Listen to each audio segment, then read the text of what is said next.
How do we know what's inherent to autism and what's conditioned? You think everyone with autism was conditioned to have the same symptoms? It's a spectrum.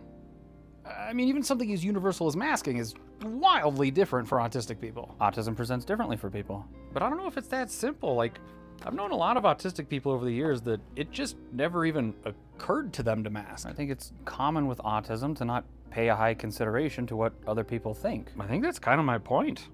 Like, I used to mask so hard that I didn't even know I was having panic attacks at work. But also, I was raised to not bother people, which you think taught you to mask. Masking's a survival mechanism. So, I mean, I think definitionally, anyone that's learned to mask was taught. What else? Alexithymia? A condition where 50 to 60% of autistic people struggle to recognize their internal state? You think that was taught? Well, there are some studies that suggest there are significantly higher rates of alexithymia in people that are late diagnosed.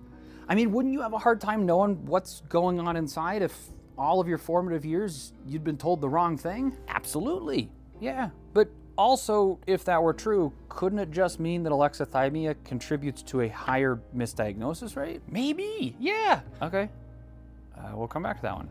I find humans to just be overwhelming. Sure, we see a fair amount of people with autism struggle with social anxiety or even isolation, but I think we see that in kids when they do parallel or onlooker play. Yeah, exactly.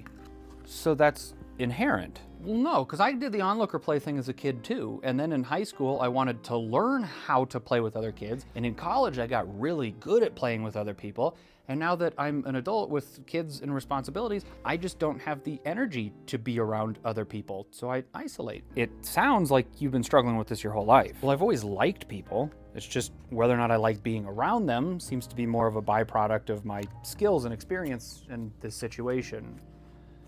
It's epigenetic. I don't know if you're using that word right.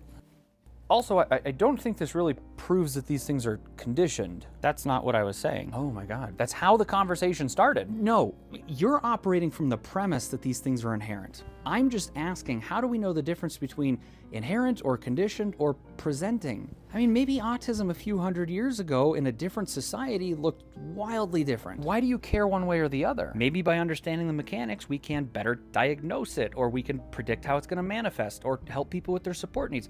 There are a lot of implications. But, well, I mean, if I'm being honest, it also just kind of feels like lumping together a bunch of free-floating symptoms and calling them a condition is some top-down thinking bullshit. You really just, I mean, that's just always going, isn't it? Yeah. I don't always love it.